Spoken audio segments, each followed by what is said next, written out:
Alors, on va commencer par toi, Najma, en attendant Rosemay.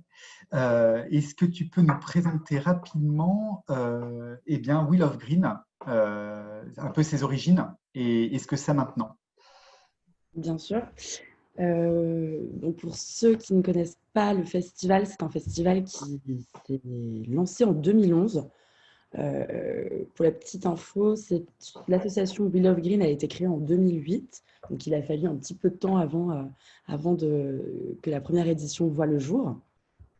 Il s'agit d'un festival de musique actuelle, principalement, qui en fait a fédéré dans son univers et aujourd'hui au cœur du bois de Vincennes différents programmes et notamment un programme autour du développement durable, un programme évidemment autour de la restauration, un programme autour des arts et de la scénographie éco-conçue, et un programme de conférences, du think tank.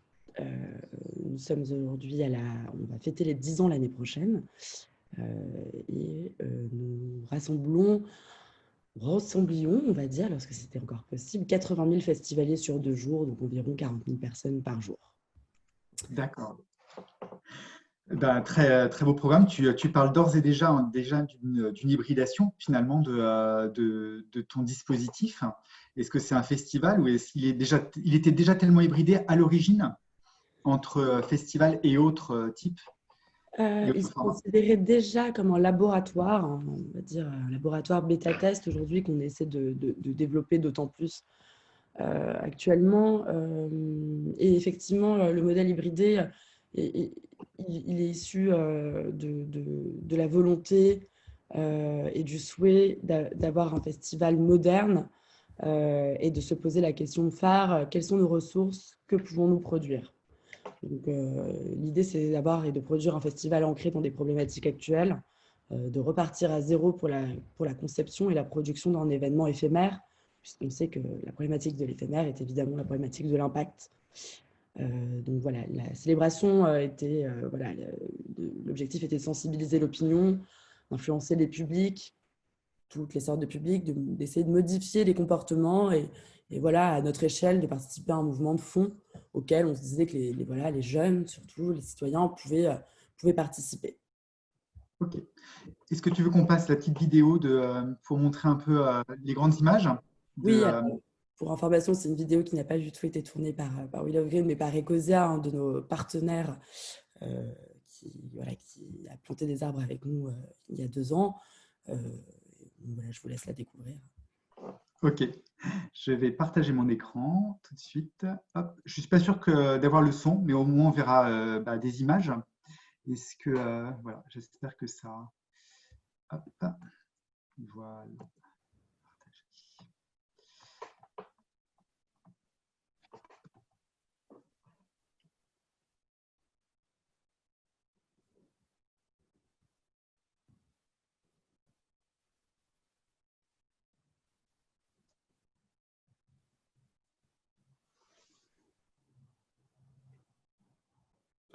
Effectivement, il n'y a pas de son. Ouais.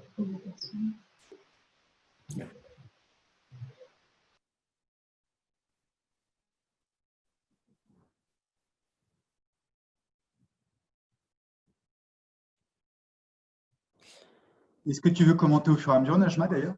Oui, je vais commenter. En fait, je pense que le temps de chargement, il y a un petit décalage. Non, voilà, ça, en fait, cette vidéo, c'est surtout, elle est axée sur la production éco-responsable, donc le travail sur les déchets, le travail sur l'énergie biosourcés, les biocarburants. Donc, il est vraiment axé sur la partie environnementale du pilier développement durable. Voilà, ça parle de transport. Là, vous pouvez le voir avec environ, chez nous, 80% des festivaliers qui viennent en métro, puisque notre localisation nous le permet, grâce à la ligne 1. Et parle aussi en fait, du travail qu'on a démarré il y a quelques années sur les artistes et évidemment nos efforts pour tenter donc effectivement de travailler sur des tournées européennes, de ne pas faire venir des festivaliers pour un one-shot, de travailler sur leur setup, donc sur leur show, afin que voilà, on puisse les sensibiliser sur l'utilisation des blinders, des lumières, des énergies qui vont alimenter leur scène. Donc voilà, c'est une vidéo qui parle aussi, voilà, là, vous avez des festivaliers qui s'expriment et qui explique aussi le pourquoi de la plantation des arbres, en fait, qui, cette année-là, a neutralisé environ 4 fois plus d'émissions que le nombre d'émissions calculées sur le festival, cette année-là. Donc, on est environ sur un bilan carbone de 632 tonnes. Je ne sais pas si ça parlera à beaucoup d'entre vous. Et nous avons planté environ 80 000 arbres par festivalier, ce qui nous a fait environ 1400 tonnes CO2 neutralisées. D'accord. On en parlera de tout ça, en effet, notamment des stratégies carbone. Je vois que Rose s'est connectée. Oui. Comme on avait... voilà. Bonjour à tous et excusez-moi, j'ai eu un souci de connexion. Pas de souci, Rose. Bonjour à toi. Merci de nous rejoindre. On va faire, donc, comme on a dit, une petite interview croisée avec Najma. Est-ce que tu peux nous présenter en 2 minutes, rapidement, avant de rentrer dans les détails, Change Now? Oui, bien sûr. Donc, Change Now, c'est le rassemblement mondial des innovations pour la planète. C'est un sommet que nous avons lancé en 2017. Là, nous avons fait notre 3e édition en janvier dernier au Grand Palais, où on a rassemblé 28 000 participants, parmi lesquels donc, des entrepreneurs, des investisseurs, des grands groupes, des médias, des politiques et bien sûr du grand public. Vraiment tout le monde autour du sujet de la transition et de l'innovation positive pour répondre aux grands enjeux environnementaux et sociaux de notre siècle. Merci beaucoup. Merci beaucoup. Si on continue dans le déroulé, on avait une question croisée d'abord sur vos communautés et comment vous qualifieriez vos communautés sur un peu les caractéristiques communes. Est-ce on va voir s'il y a des caractéristiques communes, parce que tout de suite vous avez insisté en fait sur la dimension sociétale en fait de vos 2 dispositifs. Est-ce qu'il y a d'abord une communauté qui est très caractéristique pour chacune d'entre vous?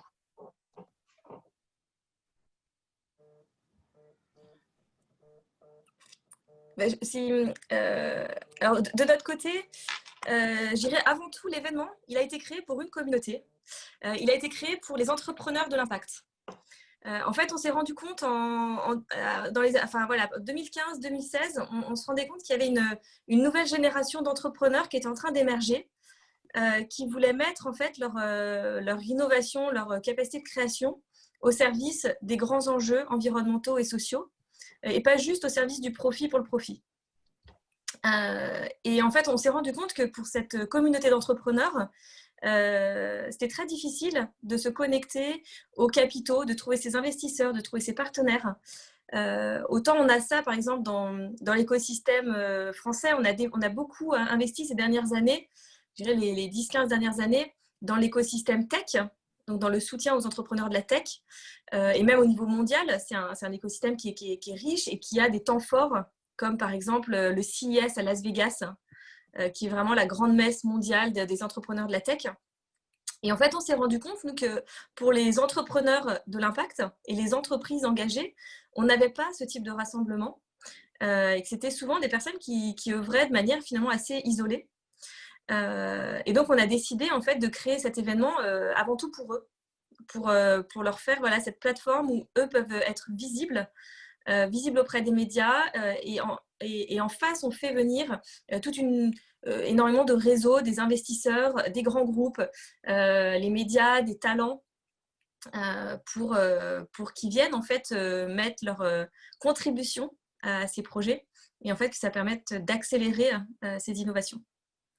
Donc voilà, c'est une communauté qui est large, mais avant tout, c'est un événement qui a été pensé pour les entrepreneurs de l'impact. Donc, Rosemay, de votre côté, vous êtes plutôt partie de cette communauté, de ses besoins et de ce qui n'existait pas, qui avait besoin de commencer à exister sur les entrepreneurs à impact. Côté Najma, est-ce que toi, finalement, pour We Will of Green, vous êtes partie aussi d'un même constat de communauté, ou est-ce que vous êtes partie sur la création d'un festival? En fait, les deux fonctionnent. Il y avait un besoin, en tout cas, de vivre la musique autrement.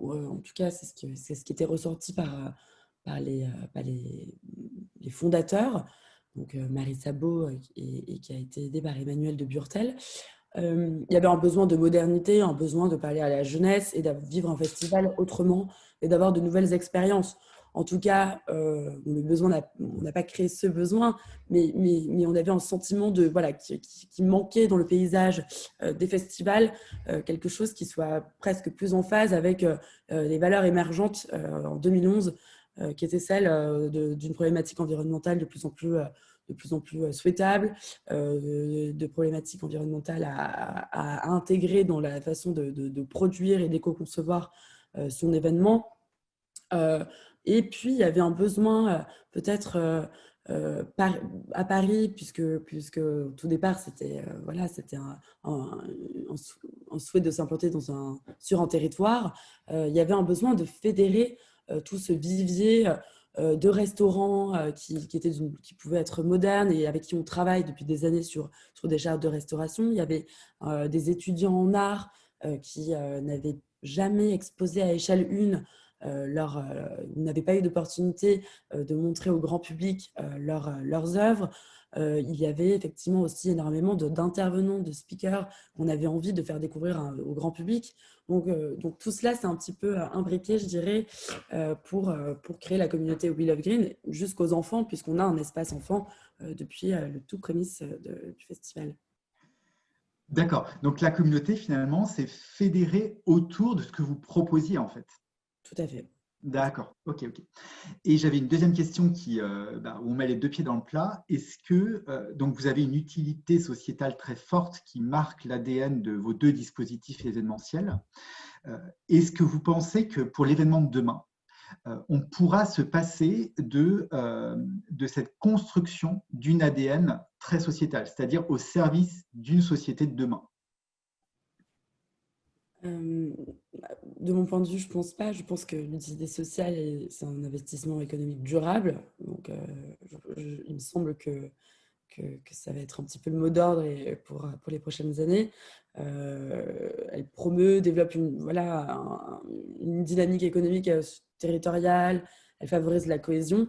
Et pour moi, il y a un vrai besoin, et je pense que les festivals, en réunissant ces communautés, sont une plus-value claire, et on est un des derniers lieux de mixité sociale en fait, quand on y réfléchit.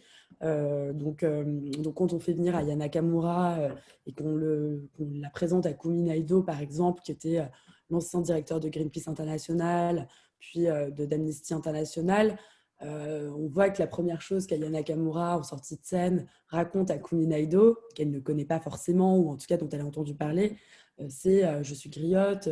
Elle lui parle de ses origines, d'où elle vient. Et donc, il me semble que l'utilité sociale, évidemment, est un ADN important. Et puis, on va poser la question aux étudiants qui auront certainement un avis sur cette question, mais il me semble qu'elle est indispensable aujourd'hui. Avant de passer la main aux étudiants, Rose, ton opinion sur des événements qui n'auraient pas encore passé ce cap de la raison d'être sociétale?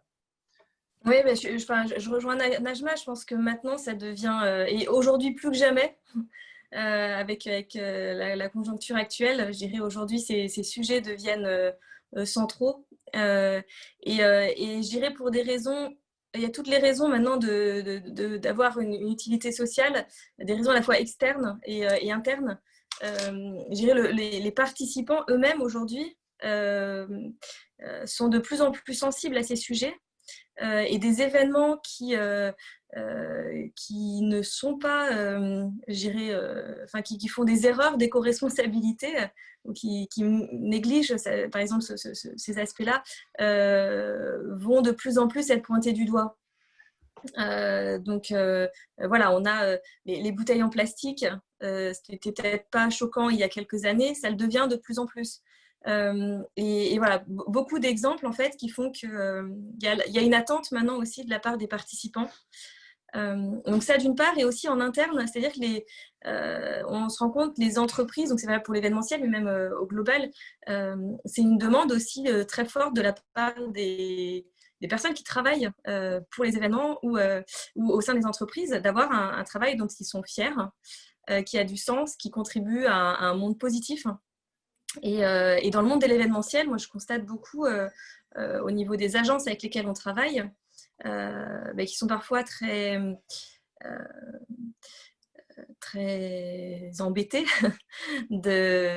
et du coup pas forcément en cohérence avec les choix de certains événements en termes de gestion des déchets. Voilà, on reste sur de l'éphémère, mais de l'éphémère n'implique pas forcément énormément de déchets et un bilan carbone énorme. On peut le minimiser. Et inversement, du coup, je sens qu'ils sont très fiers quand ils travaillent sur des événements qui sont éco-responsables. Alors, merci beaucoup Rose et Najma. Si je comprends bien, juste pour résumer, en effet, s'imbrique énormément de dimensions sociales et sociétales dans tout ce que vous dites. Il y a la dimension en effet même des marques employeurs, des marques qui vont produire l'événement, le commanditer et tout l'écosystème qui vient le produire en étant fier de ce qu'on produit demain. Il y a toute la partie, bien sûr, donc production elle-même de l'événement éco-responsable. Puis, il y a la dimension lieu événementiel, le moment de l'événement où, en effet, il faut inciter à la geste éco-responsable des participants le moment venu. Et puis, il y a toute la partie contenu que vous proposez pour votre communauté, donc les thématiques que vous abordez qui viennent accompagner cette communauté dans sa propre éco-responsabilité à long terme, on va dire, et structurant de cette communauté. Merci beaucoup à vous. Est-ce que notre communauté d'étudiants, pour le coup, est-ce que vous avez des questions à Najma et Rose? Une petite question, une première. On a la chance d'avoir Najma et Rose, n'hésitez pas. Je vais me lancer du coup. Oui, vas-y Colin. J'ai une petite question pour We Love Green. En fait, il se trouve que je viens de passer 1 an chez Vivendi et à travailler notamment pour Olympia Productions, qui est du coup dirigée par Christophe Sabot. Et en fait, sur les programmations d'artistes, je me demandais à terme quelle était la vision.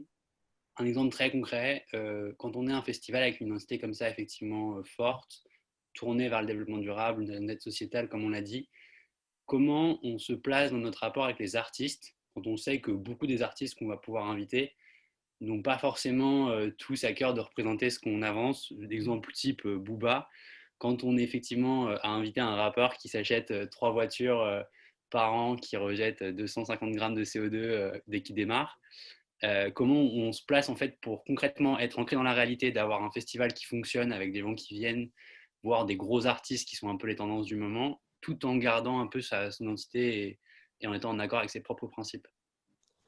C'est toujours en fait un équilibre à essayer de faire émerger évidemment pour le public et même nous dans les choix de programmation qui ne sont pas toujours évidents.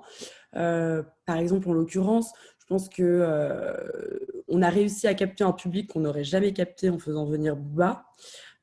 Malgré ce, je ne sais pas si notre Green Policy était déjà en place, mais aujourd'hui, en fait, nos efforts ils se concentrent sur le fait de sensibiliser en fait les artistes qui, en règle générale, ne le sont pas dans la majorité des cas, notamment au côté international, puisqu'on a beaucoup de rappeurs français, de Roméo Elvis à L'Homme Pâle, qui ont vraiment engagé des démarches de tournée plus éco-responsables. Donc, je pense que notre but là, premier, c'est de dire ce qu'on fait, expliquer aux artistes nos choix, par exemple, comme je le disais, techniques, de scène, énergétique, pourquoi on compense, pourquoi désormais dans les contrats, on va proposer une compensation, une neutralisation carbone dès le départ en fonction de leur provenance, même si on travaille avec des tournées européennes, comme je sais du coup, vu que tu bossais chez Olympia, on travaille quand même sur des tournées européennes, donc elles sont, on fait des offres groupées désormais pratiquement avec Primavera, avec Parklife, avec des festivals d'Europe de l'Est. Et ces offres groupées, en fait, elles nous permettent aussi de travailler différemment au côté financier, puisqu'il y a eu une explosion de l'aide bulle et du prix des artistes également internationaux. Donc, il y avait ce travail-là qui était très compliqué pour des festivals indépendants de pouvoir rivaliser avec des festivals moins indépendants, comme le Lollapalooza, qui est dirigé par Live Nation, et maintenant AEG, côté Rock en scène. Donc, il y avait vraiment cette bulle qui montait et qu'il fallait commencer à... on espérait qu'elle n'allait pas imploser. Et, et, et désormais, bon, vous l'avez peut-être vu hier, mais avec l'annonce de Gorillaz, on va avoir cette année, pour les 10 ans, des artistes qui seront d'autant plus en phase avec nos valeurs. Et les prochaines annonces vont vous le montrer. Je pense qu'on arrive enfin à trouver cet équilibre et à faire venir des artistes qui ont choisi Willow Green et qui ne l'auraient pas choisi il y a quelques années. Merci. Est-ce que pour le coup, côté Najma et Rose, le fait que vous soyez très engagés ne va pas aussi vous permettre de vous différencier et surtout d'attirer finalement alors, des marques artistes ou des marques entreprises qui vont vous choisir et qui vont même vous préférer par rapport à d'autres concurrents, potentiellement, un festival concurrent ou dispositif concurrent, en se disant, vous êtes engagé et ça va me correspondre de ma propre marque personnelle, en fait. Est-ce que vous n'allez pas réussir à finalement vous différencier là-dessus, en fait, sur votre engagement?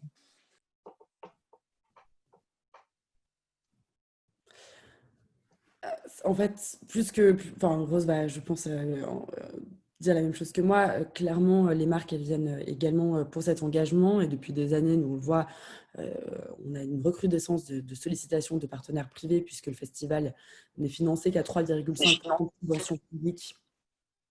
Le reste, c'est un modèle de billetterie, un modèle du coup de sponsoring ou de mécénat.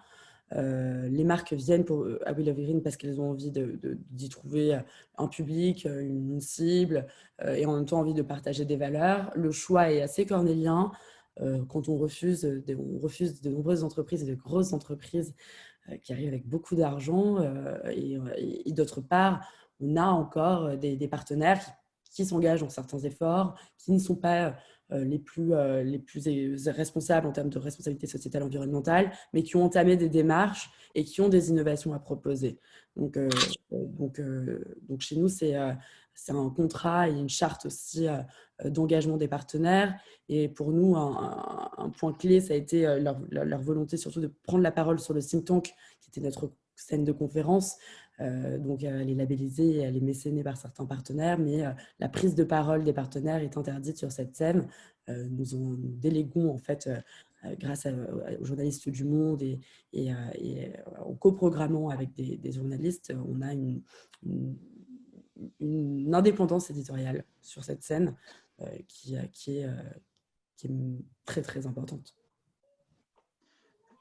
Rose, pour le coup, toi-même, est-ce que tu es également sur cette ligne de, on va dire, de sélection, éditorialisation et indépendance finalement de ton éditorialisation de Change, et comment fais-tu pour gérer cela justement, cette sélection?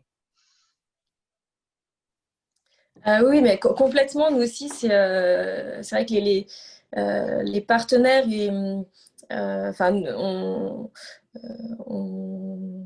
faut qu'il y ait un alignement de valeurs. Donc, clairement, oui, il y a une indépendance éditoriale. Je dirais par exemple au niveau. Donc, il y a plusieurs piliers dans le Change Now. Il y a la partie, il y a tout un volet exposition, avec une exposition universelle des solutions, avec vraiment des solutions concrètes qu'on vient présenter, qu'on peut tester. Une partie scène, et puis après toute une partie networking. Sur le volet exposition et scène, on a vraiment une ligne éditoriale et on est maître de notre édito. Nous, ce qui va faire qu'on travaille avec un partenaire ou pas, parce que pareil, je pense comme We Love Green, on a aussi été amené à refuser des très gros partenaires. Nous, la ligne vraiment de décision, c'est l'action.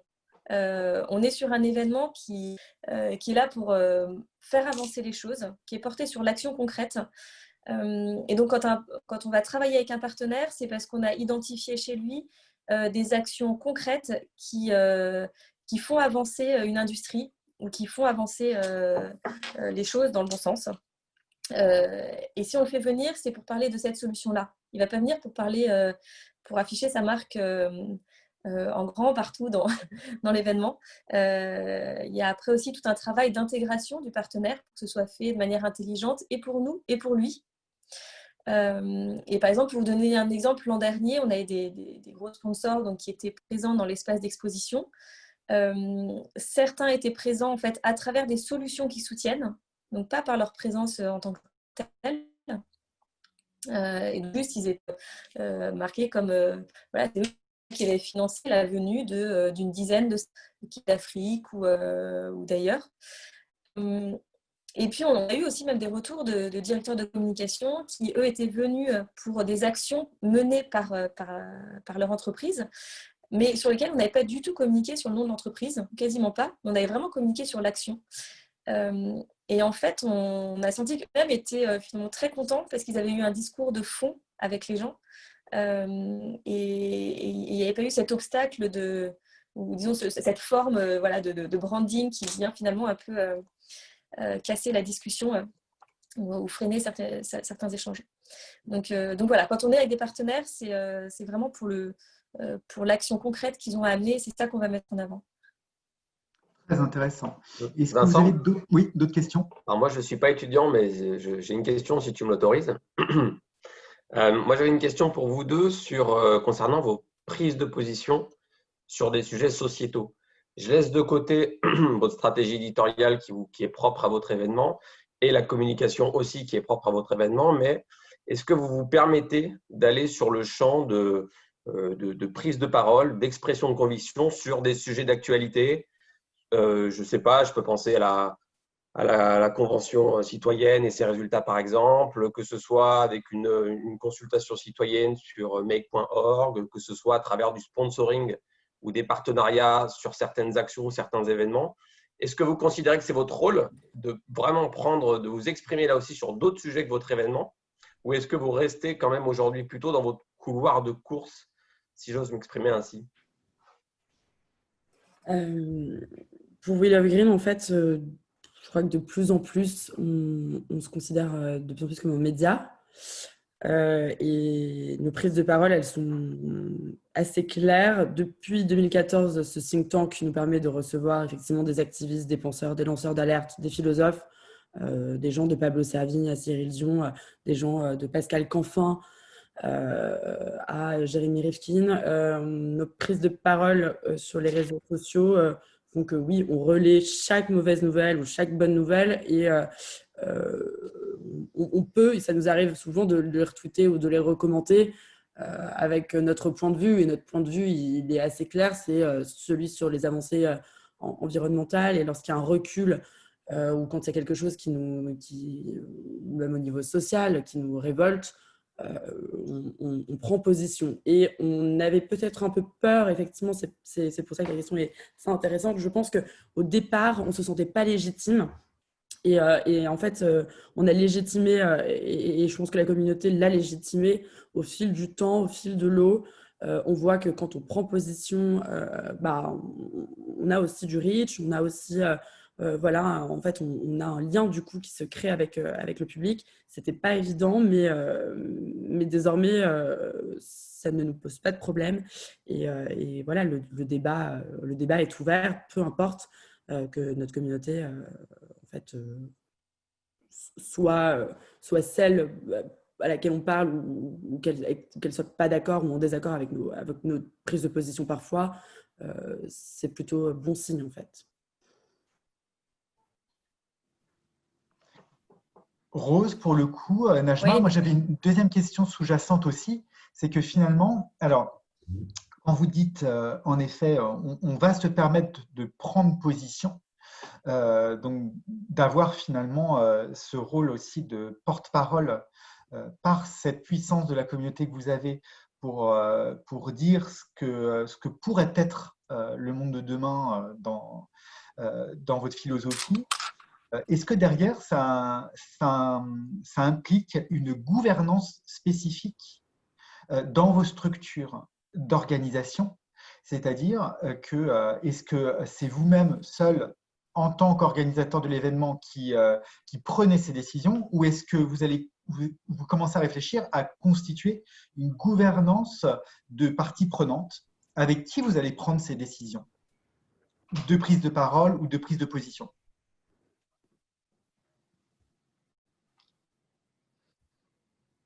On n'avait pas trop prévu cette question, hein. Non, mais aucun problème pour répondre de mon côté. En termes de gouvernance en fait, on travaille actuellement sur la norme ISO 20121 sur notre certification, ce qui revient au management responsable et donc qui est un contenu dans l'organisation assez profond, assez deep.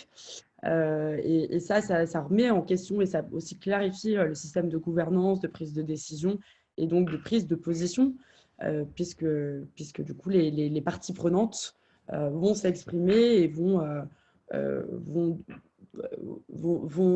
trouver une place, ou en tout cas chez nous, je dirais on attend les effets et les résultats.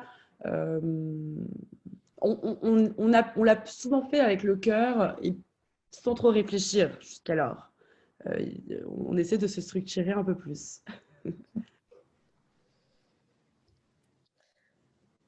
Et oui, en ce qui nous concerne, par rapport à la prise de parole, c'est vrai que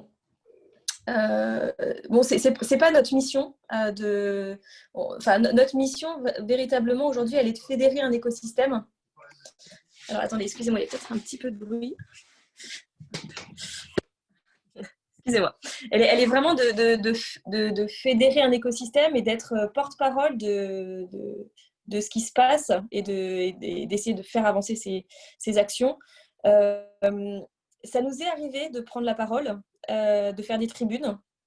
Je pense notamment là, pendant le Covid, au moment de tous les plans de relance, on a fait une alerte avec une tribune qui a été signée par énormément soit d'influenceurs, soit d'acteurs de référence du changement ou de réseaux partenaires, pour alerter en fait sur la survie des entreprises de l'impact et la nécessité d'avoir un fonds de relance dédié à ces entreprises qui aujourd'hui n'ont pas les porte-paroles et les lobbies suffisants pour aller négocier des milliards en direct avec le gouvernement et qui pourtant aujourd'hui sont des entreprises souvent récentes qui n'ont pas un an de trésorerie devant elles et qui ont clairement besoin de soutien parce qu'elles sont l'avenir et en même temps elles sont fragiles. Donc voilà, on a pris la parole plutôt sur pour être des soutiens à l'écosystème. Bien sûr, bien sûr. Et ça, c'est vraiment, nous, ce sont des choses concertées en interne. Voilà, et après concertées aussi, par exemple, cette tribune, on l'a écrite et après on l'a partagée avec pas mal de partenaires. On a vu qu'en effet, il y avait un ralliement assez fort. Donc là, on a accéléré, amplifié le mouvement et on a eu et c'est monté après jusqu'au gouvernement. Ouais. D'accord, très intéressant.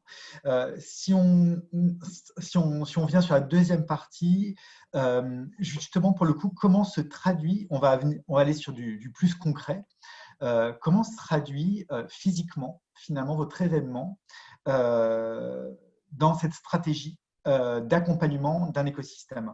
On a vu tout de suite assez rapidement avec Najma qu'il y avait une hybridation née finalement des formats événementiels à travers Wheel of Green. Côté change, comment ça se traduit cette hybridation? Enfin, est-ce qu'il y a une hybridation d'office? Est-ce que d'ailleurs ça se posait même pas la question d'un format classique? Enfin, comment vous avez réfléchi à la traduction physique? Oui, nous aussi, l'hybridation, on n'a pas non plus de qualificatif.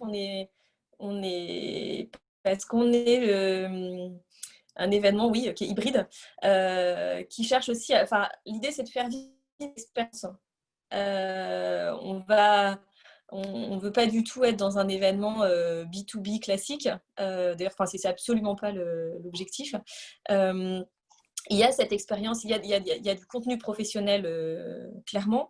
Mais l'idée, c'est aussi vraiment d'avoir, on aime bien dire, un supplément d'âme qui fait que quand on vient à Change Now, on vit une expérience qui va être forte en termes de rencontres, on intègre beaucoup l'art aussi, l'esthétisme, la beauté dans l'événement. Sur ces sujets, en fait, on se rend compte que le réel n'est pas finalement le moteur premier pour changer.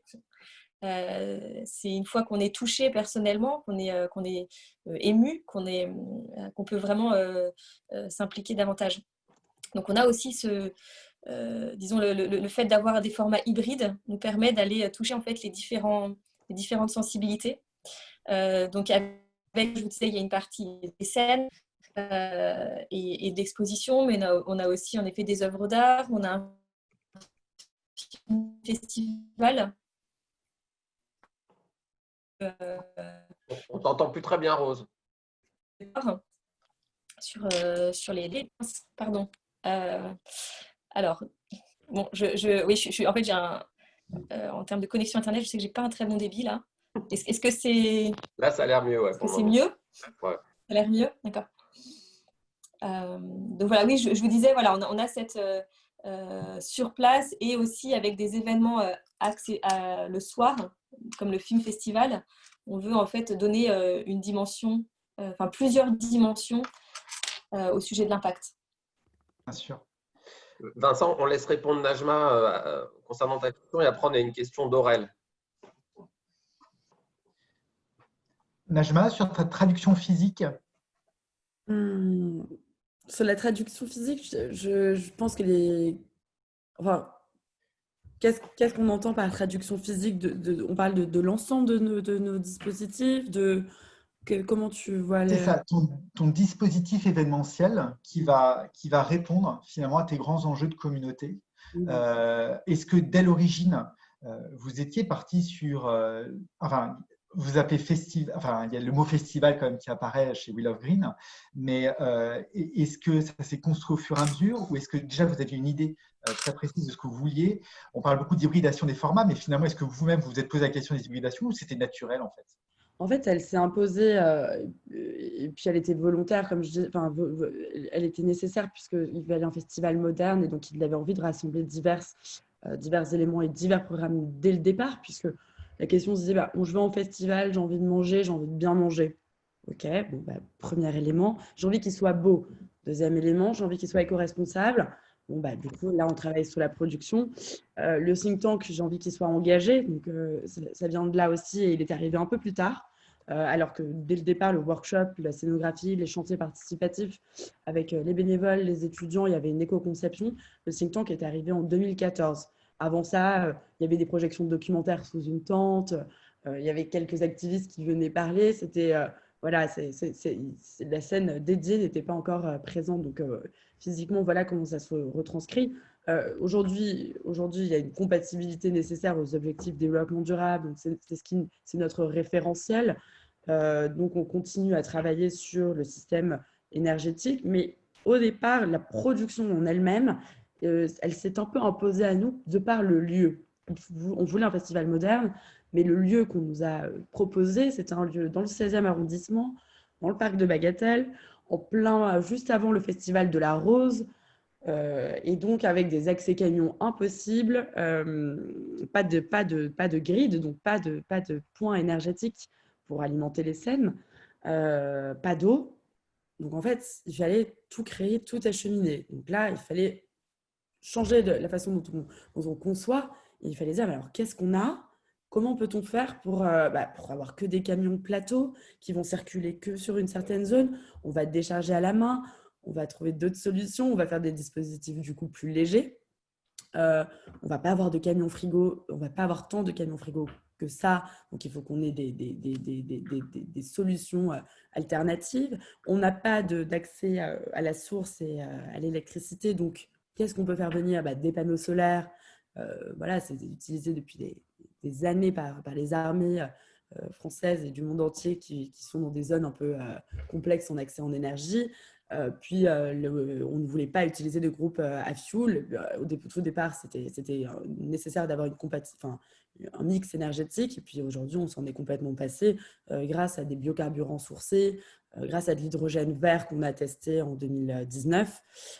Donc voilà, en fait, ces contraintes sont devenues notre force en termes de production et d'action environnementale, puisque même à Bagatelle, avoir des déchets, gérer la logistique des déchets quand tu n'as pas de camion, en fait, tu n'as pas envie d'en avoir. Donc, tu dois trouver des alternatives. Et en fait, c'est des éléments mis bout à bout avec parfois des erreurs de logique ou des problématiques. En fait, la mutualisation des camions frigo des restaurants sur une map, tout simplement, on l'a imposé à nos restaurateurs qui ne voulaient surtout pas, par exemple, échanger ou avoir le même camion avec les sandwichs, par exemple, des Niçois et, je ne sais pas, les bobounes du Petit Cambodge, hein, exemple sans réalité.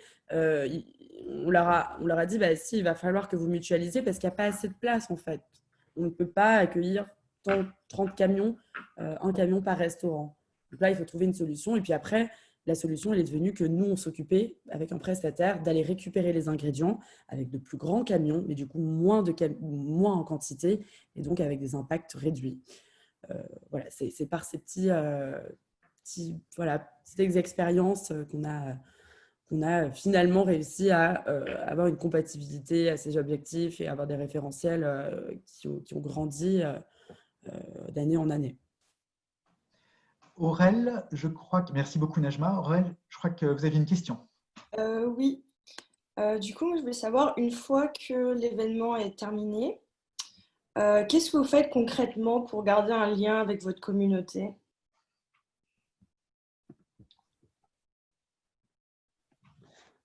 Du coup, ça s'adresse aux deux. Alors, je vais répondre de notre côté. En fait, il y a…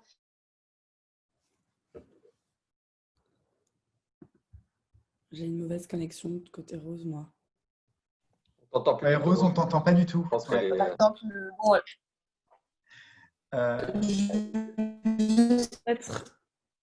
Peut-être. Ça fonctionne plus, Rose. Il va falloir chercher une nouvelle source. Oui, Rose. En attendant, Najma, est-ce que tu peux répondre? Oui. Qu'est-ce qu'on fait pour continuer à discuter avec notre communauté? Bon, alors, évidemment, les réseaux sociaux sont un élément primordial. Enfin, c'est primordial pour nous. En fait, on a mis en place différentes choses. C'est qu'on source énormément d'infos sur le développement durable. Donc, à un moment, on a mis en place une espèce de newsletter d'initiatives, de bonnes pratiques. On avait plein de podcasts, enfin, en tout cas de vidéos de personnalités du think tank. Donc, on s'est dit qu'il fallait qu'on les partage. Et puis, il y a un moment où, bon, avec la crise actuelle, il a fallu trouver carrément une alternative pour garder le lien. Et l'alternative que nous avons trouvée, c'est la création de Wheel of Green TV. Et Wheel of Green TV qui, du coup, a été le festival digital de Wheel of Green cette année et qui réunissait un petit peu tous les codes et tous les programmes du festival. Vous pouviez aller voir une vidéo justement sur le développement durable, la scène du think tank avec des conférences en direct avec Aurélien Barraud, Vandana Shiva, donc une vraie programmation clé en main et pour notre communauté. L'accès était totalement gratuit. On a réussi aussi à faire venir, à capter un concert de Catherine Ringer et d'Erita Mitsuko. Voilà, on a essayé de réunir différents éléments sur cette map. On a eu on a été assez étonnés, mais on a eu vraiment une communauté qui nous a suivis avec beaucoup de vues sur les conférences, 250 000, je crois, relayées aussi par Brut. Donc, notre communauté, en fait, quand on lui propose nos différents programmes, on proposait aussi de se faire livrer avec nos restaurateurs chez soi des plats ou des recettes. Voilà, ça peut paraître assez simple, mais le fait de recréer le festival en map, ça nous a permis de garder le lien en fait avec notre public.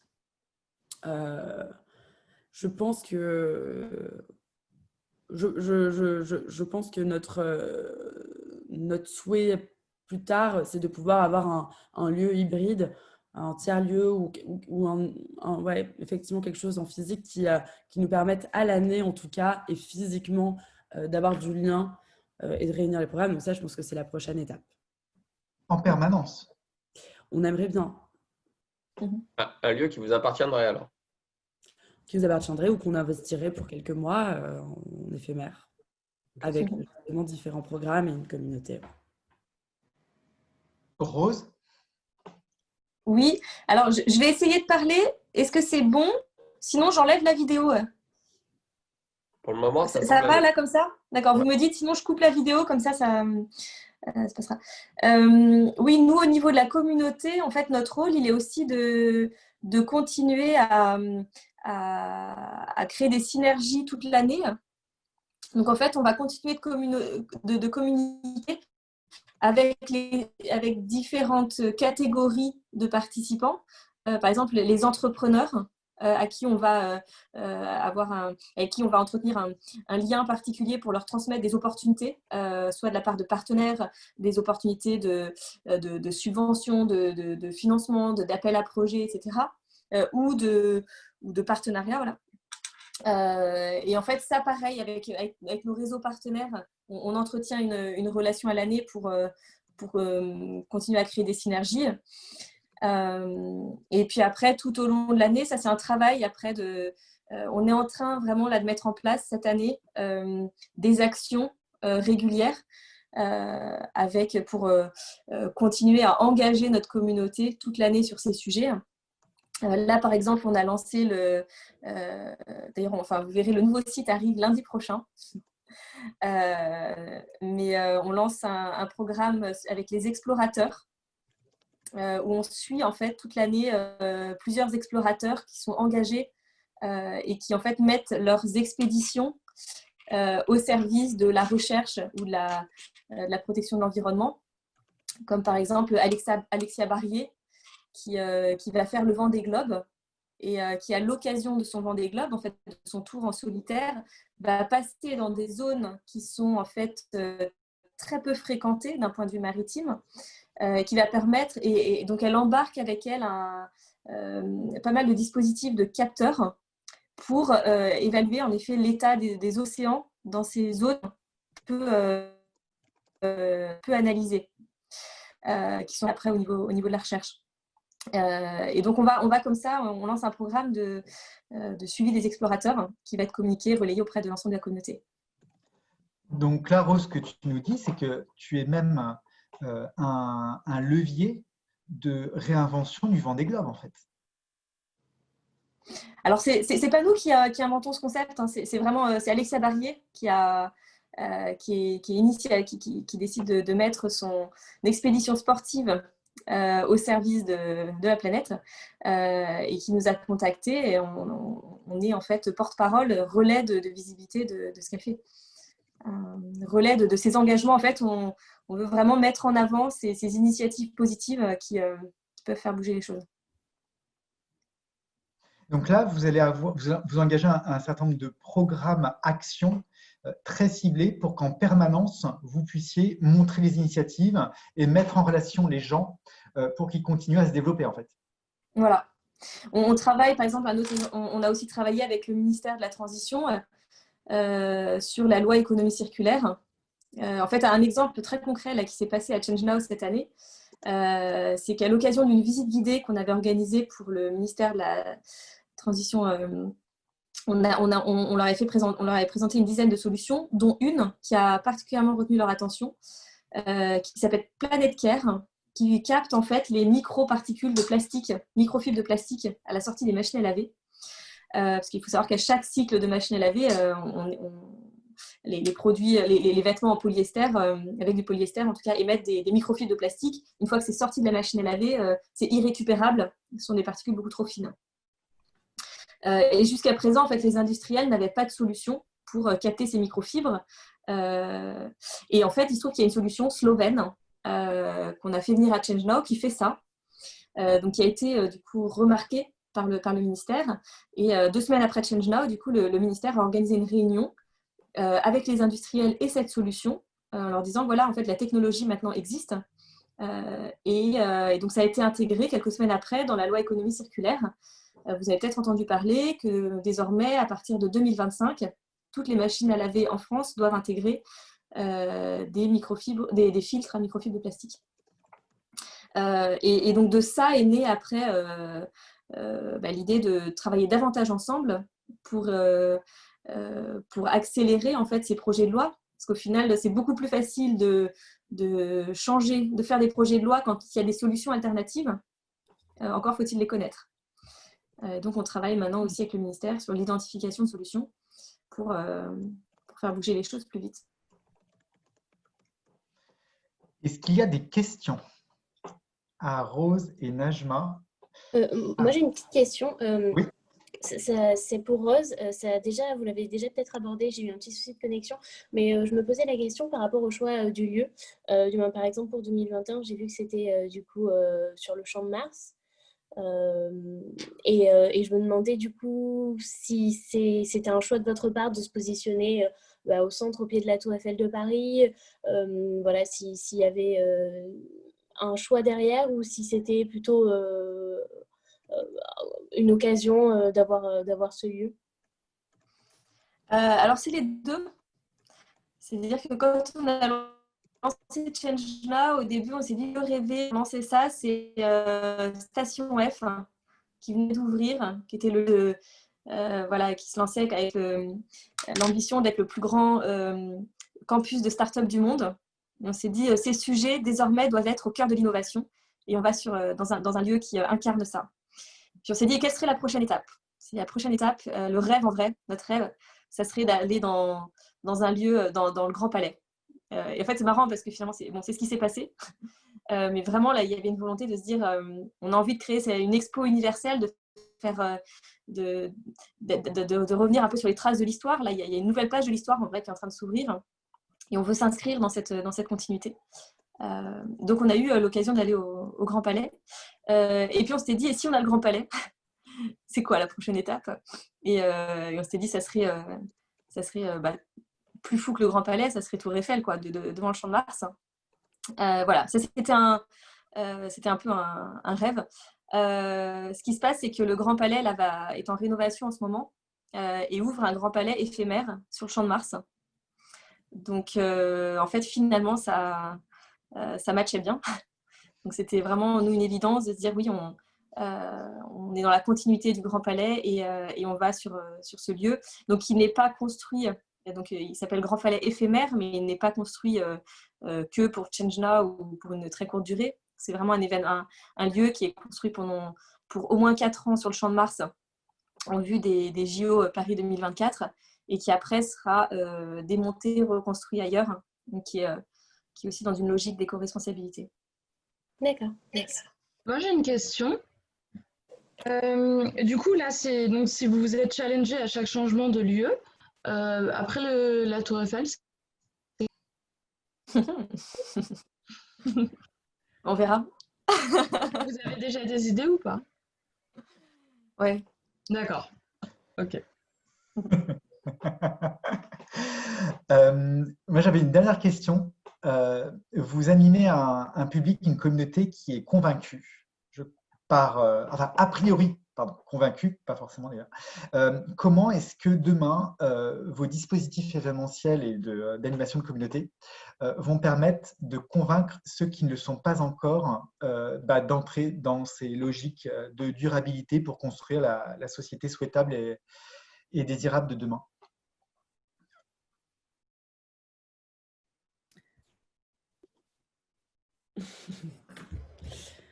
Alors, ou est-ce qu'il ne faut pas raisonner comme ça d'ailleurs? Pardon?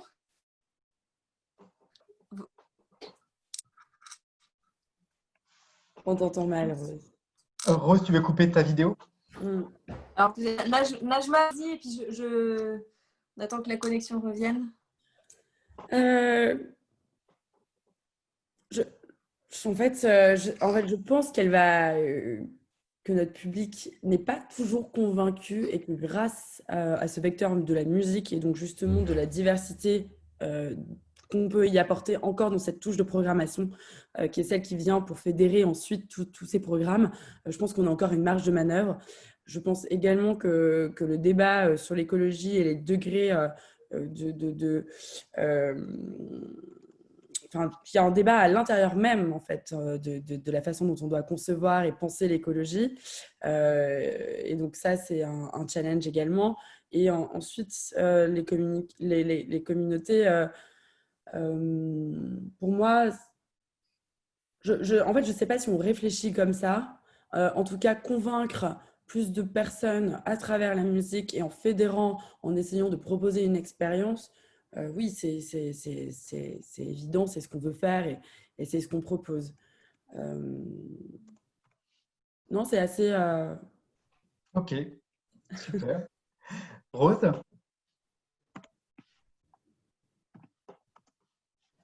Allô? Oui? Ouais, Est-ce que vous m'entendez bien ou je coupe la vidéo? on t'entend, Rose. Ok, très bien. Nous, 28 000 Non, personnes, 28 000 participants. coupe la vidéo, Rose. Ça coupe, je coupe la vidéo. Ok, je coupe. Allô? Oui, c'est bon. Excusez-moi. C'est mieux comme ça? Oui. Oui, d'accord. Donc oui, nous, sur les 28 000 participants, on sait qu'on n'a pas que des convaincus. C'est aussi là que c'est intéressant, c'est de voir comment cet événement va embarquer en fait, des gens qui viennent plutôt par curiosité ou qui viennent embarquer par leur entreprise. On a par exemple comme ça on propose des learning expeditions. Donc on fait venir des comités de direction ou des délégations d'entreprise. Et on sait que tout le monde n'est pas convaincu sur le sujet.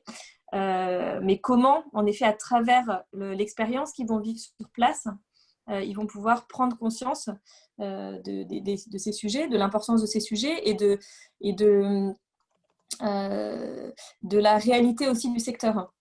Et par exemple, nous, on a eu lors d'une édition précédente un retour très intéressant d'un sponsor, d'un partenaire à ce sujet-là. Donc, on travaillait avec les divisions innovation qui étaient très engagées sur l'impact. Faire parler d'un grand groupe.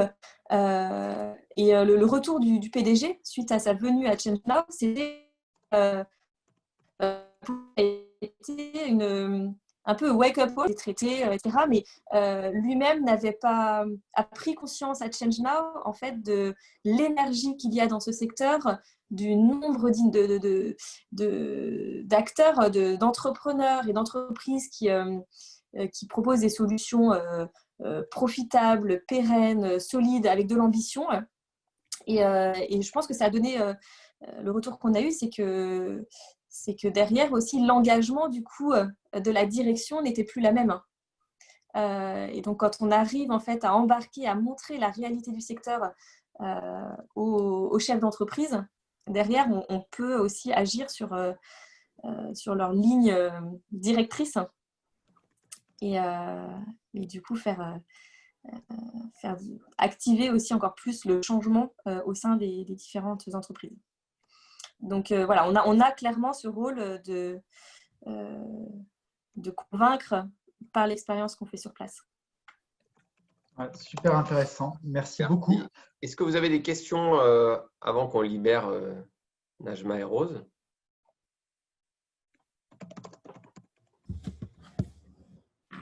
Moi, j'en ai une dernière du coup. Vincent a eu sa dernière question, moi je veux bien la mienne.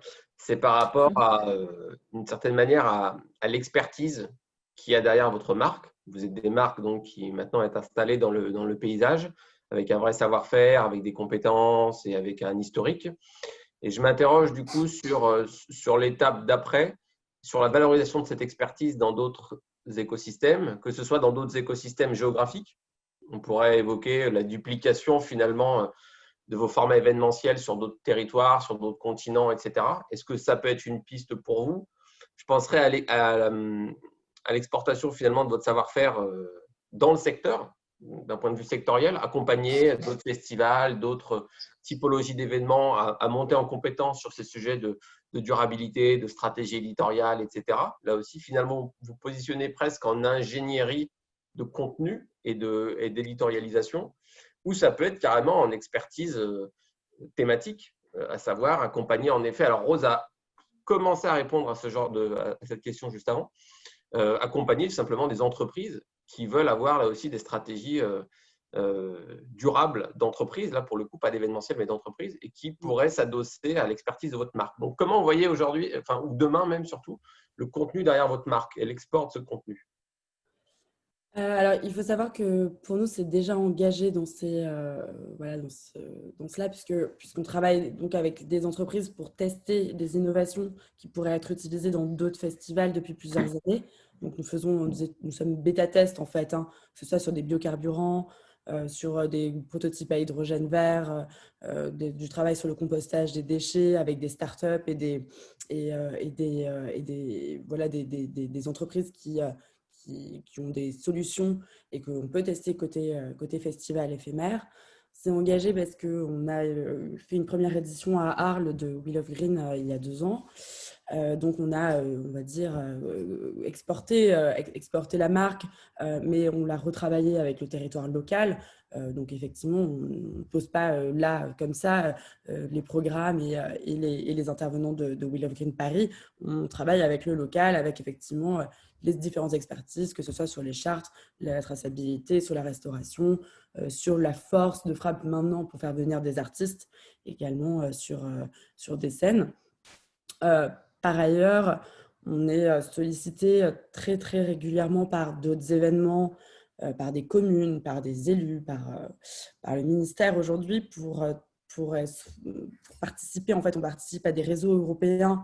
Nous avons créé Green Europe Experience sur l'économie circulaire, sur des tests, mais on participe à énormément d'action tanks, de think tanks aussi, pour sortir du plastique. On va créer une espèce d'école Wheel of Green plutôt dédiée aux professionnels, afin d'être en région Île-de-France un des formateurs sur le drastic on plastique, par exemple. Et on va essayer de capitaliser sur cette expertise et sur ce conseil pour à la fois, pourquoi pas, travailler avec des entreprises et leur apporter du conseil, mais surtout pouvoir travailler avec les autres acteurs culturels du secteur. On fait partie du syndicat du spectacle vivant et on a monté le groupe RSO, dont Marie Sabot est la présidente. Et donc, on voit que cette dynamique, en fait, on a nos amis et confrères festivals ont besoin d'actions concrètes et d'aide, en fait, pour se lancer. On travaille aussi sur du lobbying pour que il y ait une co-conditionnalité de l'environnement et de la prise de conscience écologique des festivals dans les aides aux festivals, puisque beaucoup de festivals très subventionnés n'ont pas forcément de charte ou d'engagements environnementaux. Donc voilà, on travaille un petit peu sur tous les éléments dont tu as parlé, Anthony. Voilà, on verra ce que ça donne.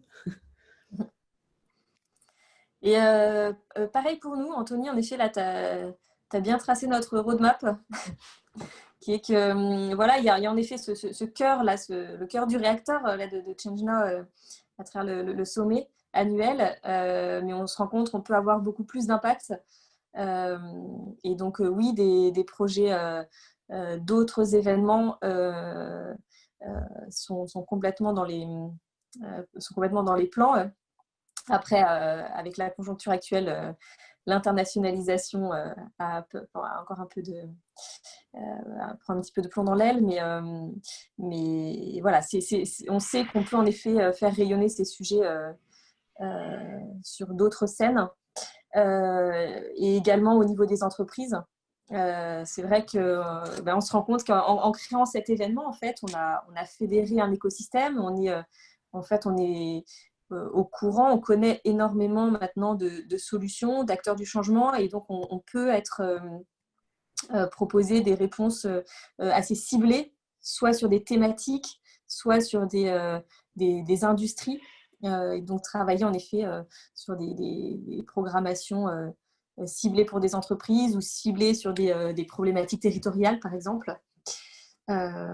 Voilà, on avait aussi l'an dernier décliné un autre événement, alors qu'on n'a pas pu faire cette année, mais qu'on maintient bien sûr pour la suite, qui s'appelle Change Now My Job, donc avec un jeu de mots à la clé, qui est un salon de recrutement pour les entreprises de l'impact, pour tous ceux qui veulent change leur job.